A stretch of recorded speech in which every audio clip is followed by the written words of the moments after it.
Olá, que tal, meus amigos? Bem-vindo ao podcast GuiaCast, o canal do Guia Corporativo. Para alcançar o êxito e ser bem-sucedido em qualquer profissão, você deve se informar, você deve estudar, aprender para crescer. E para isso não há nada melhor do que o podcast GuiaCast. No GuiaCast te ajudamos de 3 maneiras. Primeiro, selecionando as informações mais relevantes e atuais do mundo da cadeia de suprimentos para ajudá-lo a manter-se atualizado e em constante crescimento. Segundo, te oferecemos grátis um resumo com os pontos mais valiosos explicados a cada episódio. E terceiro, te damos finalmente os passos a seguir para pôr em prática todas essas lições aprendidas e assim poderá encurtar seu caminho ao êxito. Quer seja logística, transporte, armazenagem, distribuição, planejamento, fretes, vamos analisar o melhor dos melhores tópicos do mercado e vamos a te dar tudo bem detalhado e pronto para ser aplicado. Sou Rodilson Silva, profissional de supply chain e empreendedor, e vou acompanhá-lo nesse caminho, se me permite. Sem mais, começamos! Olá, que tal? Gostaria de dar as boas-vindas a todos. Esse é o podcast GuiaCast, episódio 1, o único podcast dedicado ao supply chain de ponta a ponta. O tema de hoje é otimização e controle de estoque. Hoje em dia, independente da sua experiência profissional, o tema controle de estoque sempre será uma dor de cabeça, não importa quanto tempo você tem de profissão, se você é iniciante, se você já tem muito tempo. As empresas sempre estão buscando como fazer mais com menos, como otimizar o seu estoque, que tipo de ferramentas, que tipo de modelos você pode aplicar dentro do seu armazém ou dentro do seu negócio. Esse é sempre um problema específico que todos os profissionais de logística ou de supply chain como um todo enfrentam. E o objetivo do GuiaCast de hoje é falar um pouquinho sobre esse tema. Nesse episódio 01, vamos falar sobre o efeito chicote, quais são os tipos de estoque, falar sobre métodos e controles de estoque, razão para manter estoque, razões contra o estoque, planejamento de contingência, estratégia empurrada versus estratégia puxada e, por último, GuiaCast Coaching com o tema de sempre, motivação. Vamos começar! O controle de estoque pode ser definido como coordenação e supervisão do fornecimento, armazenamento, distribuição e registro de materiais para manter as quantidades adequadas às necessidades atuais do cliente, sem excesso de oferta ou demanda. Aplica-se a todos os itens que você usa para produzir um produto ou serviço, desde matérias-primas e até produtos acabados. O controle eficiente de estoque permite que você tenha a quantidade certa, no lugar certo, na hora certa. Assegura-se que o capital não está sendo usado desnecessariamente e protege a produção caso surjam problemas em sua cadeia de suprimentos. Existem várias definições do que significa o controle de estoque, mas basicamente é você ter a certeza de ter a quantidade certa no lugar certo, na hora que você realmente precisa, gastando sempre o mínimo possível. Mas não podemos falar de controle de estoque sem falar por que se precisa do controle de estoque. Um tema muito falado hoje em dia é sobre o efeito chicote, ou em inglês, The Bullwhip Effect. Refere-se à incerteza causada pelo fluxo de informações que flui tanto para fornecedores quanto para os clientes na cadeia de suprimentos. Na maioria dos casos, informações de previsão de demanda tornam-se menos confiáveis à medida que se movimenta para atacadista, para fabricantes e fornecedores. Uma vez que, dentro do início ou no fim da cadeia, algum fornecedor tem uma incerteza, ele acaba colocando mais pedidos para garantir que o produto será entregue numa quantidade que aparentemente ele necessita. Porém, conforme a cadeia vai subindo, o próximo fornecedor também coloca um pouco mais de pedido e o próximo fornecedor um pouco mais de pedido. Isso causa uma distorção gigante na demanda, porque não é uma demanda real. E os drives comuns que levam à distorção na demanda do mercado incluem atividades de produtos de vendas imprevistas, não tem uma previsão específica, então você acaba colocando um pouco mais de pedido. Falta de confiança dos clientes na capacidade dos fornecedores de entregar os pedidos no tempo, cancelamento de pedidos que podem resultar em reordenamento, incentivos associados ao frete, porque tais incentivos como os descontos de transporte para volumes de pedidos podem estimular os clientes a acumular pedidos e mais tarde fazer o pedido em massa, fazendo com que tenha ali uma ilusão de que realmente a demanda é maior. O efeito chicote ele pode resultar em manter um estoque excessivo e outros custos altos de materiais, problemas de fluxo de caixa, serviço de atendimento ao cliente ruim, por exemplo, atraso na entrega, falta de estoque, o que pode resultar em clientes trocando de marcas e aumentos nos custos de frete. Toda essa incerteza, que é muito conhecida como o efeito chicote ou Bullwhip Effect, acaba tendo toda uma variação dentro da demanda corrente entre fabricante, fornecedor e distribuidor, causando com que todos eles acabem por manter o estoque para garantir que eles vão conseguir atender o seu cliente final. E o que as pessoas fazem para garantir isso, conforme já informamos, é estoque. Quais são os tipos de estoques? Tudo que você usa para fabricar seus produtos, fornecer seus serviços e administrar seus negócios é parte do seu controle de estoque. Existem 4 tipos principais de estoque: estoque de matéria-primas e componentes, prontos para uso em produção; estoque semi-acabado, conhecido também como WIP, Work in Process, que é a existência de bens inacabados em produção; produtos acabados, prontos para venda; e também produtos consumíveis, por exemplo, combustível e papelaria. E para garantir que você vai ter o estoque na quantidade que você precisa, no tempo certo, na hora certa que você precisa para atender o seu cliente, quais são os métodos que devem ser usados dentro da sua cadeia de suprimentos? Existem vários métodos para o controle de estoque, todos projetados para fornecer um sistema eficiente para decidir o que, quando e quanto pedir. Você pode optar por 1, por 2, fazer uma mistura de 2 ou mais. O ideal é que se consiga implementar todos esses controles de estoques de maneira eficiente a fim de que a acuracidade da sua informação seja mais precisa. Inicialmente vamos falar um pouco do estoque mínimo. O estoque mínimo é quando você identifica o nível mínimo de estoque e reordena quando o estoque atinge esse nível. Isso é conhecido como nível de nova encomenda. Como que funciona? A partir do momento que você já tem uma definição, quer seja dentro do seu MRP ou um controle em Excel, da quantidade exata de estoque mínimo, a partir do momento que o produto ele atinge aquele estoque mínimo, você coloca ali o pedido para o seu fornecedor para que você venha suprir essa necessidade do seu estoque. O segundo é o ponto de pedido, que é a quantidade em estoque em que, uma vez atingida, inicia o processo de reposição a partir da geração da solicitação de compra. Ele é muito parecido com o estoque mínimo, mas geralmente o ponto de pedido ele está acima do estoque mínimo, porque o ideal é que você tenha um controle a ponto de que nunca se atinja o estoque mínimo. O ponto de pedido ele vai ser o seu start ali para iniciar ou colocar o seu pedido de compra. Uma outra ferramenta utilizada de método de controle é a revisão do estoque, que é você faz revisões regulares no seu estoque e em cada revisão você faz um pedido para devolver o estoque ao nível pré-determinado, que pode ser o estoque mínimo, como falamos anteriormente. Não há necessidade de deixar o produto ele atingir o estoque mínimo. Então se faz uma revisão frequente no estoque a fim de que se evite que ele chegue dentro desses pontos que podem ali prejudicar o nível do seu estoque e assim prejudicar também você ter o produto disponível quando necessário. O método utilizado aí pelo sistema Toyota de produção, muito conhecido, que é o Just in Time, que visa reduzir os custos, reduzindo o estoque ao mínimo.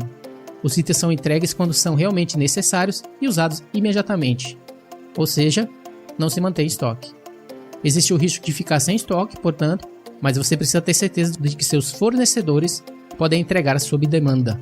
Existe a necessidade de se ter uma confiança específica, uma confiança precisa nos seus fornecedores para que eles possam garantir que realmente quando você precisa do produto, ele vai estar disponível para você usar ali imediatamente.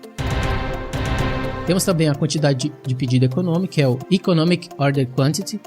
É uma fórmula padrão usada para chegar a um ponto de equilíbrio entre o estoque em excesso e o estoque baixo. É um cálculo bastante complexo, então você pode achar mais fácil usar um software de controle de estoque. O ponto principal desse modelo é você atingir um ponto de equilíbrio. Outro modelo interessante é o FIFO, First In First Out, que é o primeiro que entra, primeiro que sai. É um sistema para garantir que o estoque seja usado eficientemente para que não se deteriore. O estoque é identificado pela data de recebimento e passa por cada etapa da produção em ordem restrita. Temos também o inventário. O modelo mais comum usado aí nas empresas é fazer inventário frequente, a fim de garantir que aquilo que você tem no sistema vai bater realmente com o seu produto acabado, com aquilo que você tem disponível em estoque. O inventário físico é, na prática, contar todo o seu estoque de uma só vez. Muitas empresas fazem isso no final do ano, porque se relaciona com a contabilidade e o imposto de renda. Embora os inventários físicos normalmente sejam feitos apenas uma vez por ano, pode ser incrivelmente perturbador para o negócio e, acredite, é tedioso. Se você encontrar uma discrepância, pode ser difícil identificar o problema quando você está olhando para trás em um ano inteiro.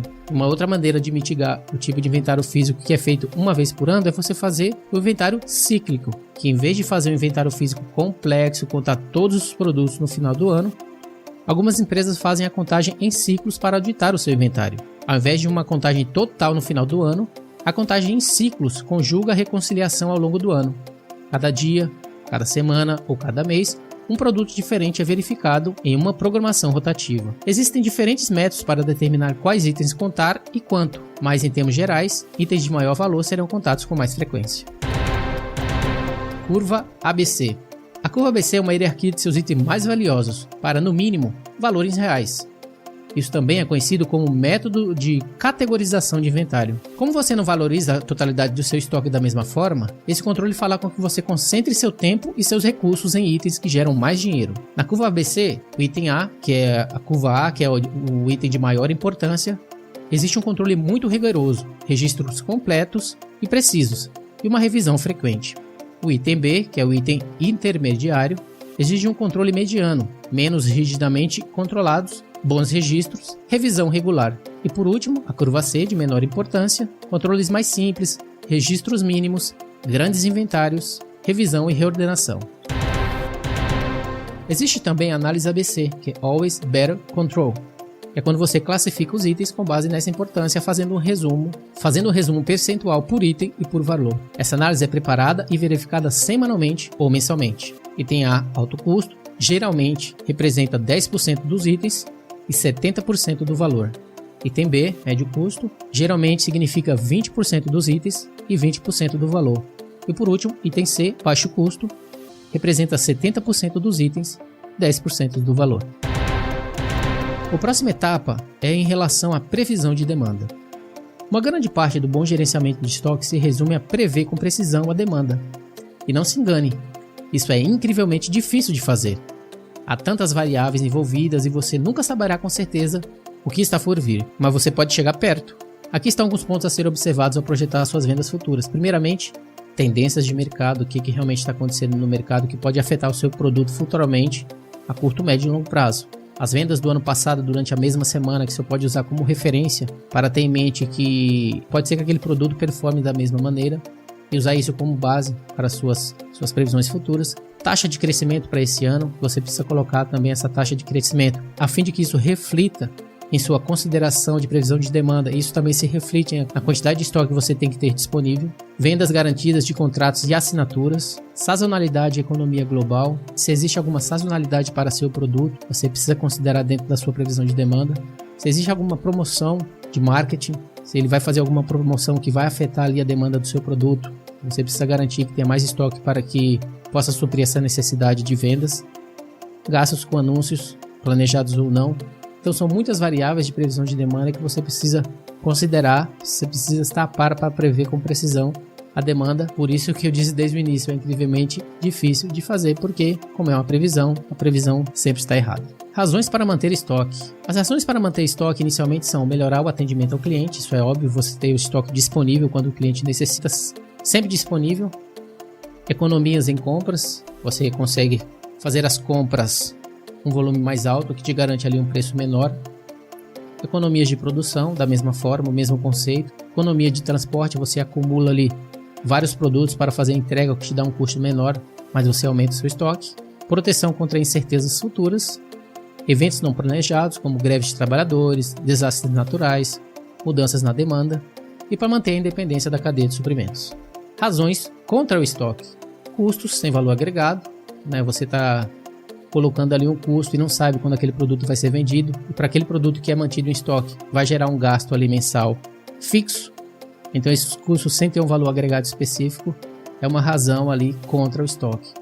Custo de oportunidade, você poderia estar usando esse dinheiro para fazer algum investimento, ou seja, ter uma oportunidade aí no mercado e você fazer um investimento, mas aquele produto está lá sem um valor agregado como no tópico inicial e você não pode usar ele para nada, e o inventário ele se deteriora, se torna obsoleto, perdido, pode ser roubado no caso. Então essas são algumas razões contra o estoque. E temos também o planejamento de contingência. Muitos problemas podem aparecer relacionados ao gerenciamento de estoque. Vários tipos de problemas podem aparecer e prejudicar os negócios daqueles que estão despreparados. Por exemplo, você enfrenta um déficit de fluxo de caixa e não pode pagar pelo produto que precisa desesperadamente. Seu armazém não tem espaço suficiente para acomodar seu aumento sazonal nas vendas. Um erro de cálculo no inventário significa que você tem menos produtos do que o necessário. Um produto com vendas lentas ocupa todo o seu espaço de armazenamento. Seu fabricante fica sem seu produto e você tem ordens para atender. Ou seu fabricante interrompe seu produto sem aviso prévio. Porque no caso de planejamento de contingência, esses problemas são muito comuns na logística, em toda a cadeia de suprimentos. E não se trata de se surgirem problemas, mas de apenas quando. Então é importante descobrir onde estão seus riscos e preparar um plano de contingência, de maneira que a gente consiga reagir quando qualquer problema apareça dentro do seu modelo de negócio. Ou seja, é necessário tomar medidas para resolver qualquer tipo de problema e ter um plano para identificar como isso afetará outras partes do seu negócio. Estratégias de estoque. Quando falamos de estratégia, existem dois tipos: a estratégia empurrada e a estratégia puxada. Uma estratégia empurrada refere-se a quando ou quantos produtos estão estocados em antecipação à demanda. É baseada em previsões de longo prazo. Por causa das previsões de longo prazo, existe muita incerteza. No longo prazo, as condições de mercado vão mudar. Uma estratégia empurrada está associada a altos níveis de estoque, alta produção e altos custos de transporte. Ou seja, a estratégia empurrada ela está totalmente associada às previsões de demanda. Uma vez que existe muita incerteza no mercado, a empresa, a companhia, o seu negócio resolve manter ali o estoque a fim de garantir que, independente da demanda subir, você vai ter a quantidade disponível para atender o cliente e vai garantir a venda. E a segunda estratégia é a estratégia puxada, que se refere a quando um produto é fabricado de acordo com um pedido específico, ou seja, sem previsão, que é também conhecido como MTO, Make to Order. Ou seja, a partir do momento que você recebe o pedido, é que você vai ali providenciar o estoque disponível para aquele produto. Sobre essa estratégia, a demanda é conhecida e o estoque é muito baixo ou inexistente. Qual é a conclusão desse tema? Otimização de estoque. É que quando se trata de controle de estoque, o mais importante é encontrar o melhor método que garanta que o que está sendo definido por sua empresa esteja sendo empregado para maximizar o uso do seu estoque. O objetivo do controle de estoque é gerar o máximo de lucro, com a menor quantidade de investimento, sem prejudicar os níveis de satisfação do cliente ou as taxas de atendimento do pedido, também conhecido como fill rate. Ou seja, é hora de assumir o controle do seu gerenciamento de estoque e parar de perder dinheiro. Escolha as técnicas de gerenciamento de estoque adequadas para o seu negócio e comece a implementá-las ainda hoje.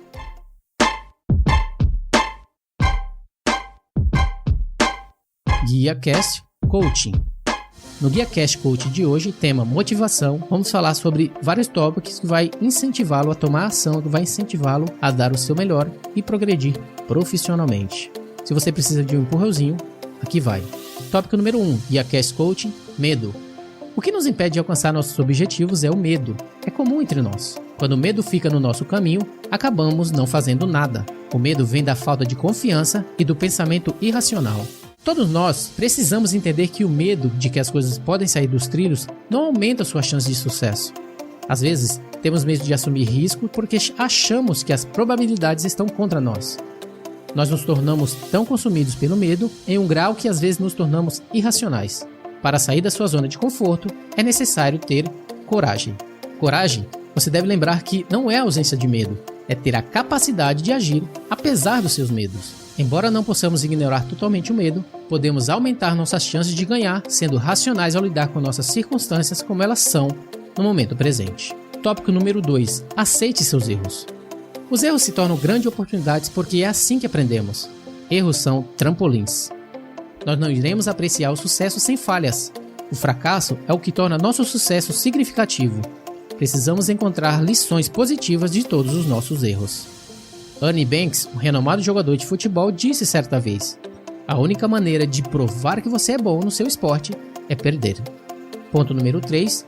Viva o seu momento presente. Você deve aproveitar o que você tem no momento. Não pense muito sobre o futuro na medida em que você não apreciou o presente. Isso sugere que, embora estejamos motivados a realizar nossos objetivos no futuro, isso não significa que devemos esquecer o presente. Aproveite cada passo no caminho. Ponto número 4. Nunca desista quando sofrer alguma revés na sua vida. Winston Churchill disse uma vez: o sucesso está saltando do fracasso para o fracasso. A tendência quando falhamos é que nos tornamos facilmente frustrados e depois nos rendemos. Líderes de sucesso não chegaram ao topo sem problemas e sem erros ao longo do caminho. Como diz o velho ditado, os desistentes nunca ganham e os vencedores nunca desistem. Ponto número 5. Ouse sonhar grande. Otimize seus objetivos e nunca aceite menos. Embora seja uma regra de ouro manter seus objetivos alcançáveis, você não deve limitar o que pode alcançar. Isso significa definir as suas metas sem pensar se pode conseguir ou não. Termine o que você começou. Nunca deixe as coisas inacabadas. Sempre aspire pela conclusão de seus objetivos. Claro, ser bem-sucedido não é fácil, porque temos que cuidar de muitas coisas, mas as pequenas coisas são as que constroem o nosso sonho. Então, nunca deixe pequenos detalhes inacabados. Ponto número 6. Ame o que você faz. Delicie-se com felicidade. O segredo não é fazer o que você ama, mas amar o que você faz. Coisas novas e inesperadas aparecerão ao longo do caminho e não há outra escolha senão aprender a aceitar e trabalhar o seu caminho em torno dele. Assim, ame o que você faz. O jockey americano Bill Shoemaker disse: quando você está pedalando, apenas a corrida em que você está pilotando é importante.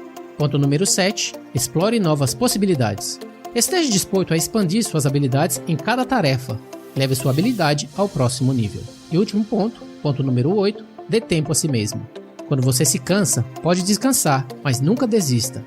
Tire um tempo para si mesmo durante o qual você economiza sua energia em preparação para os novos desafios. Comece a fazer uma grande diferença dentro de si mesmo. Depende de você. Quando você tem a motivação, todas as coisas são possíveis. Isso é tudo para o GuiaCast de hoje.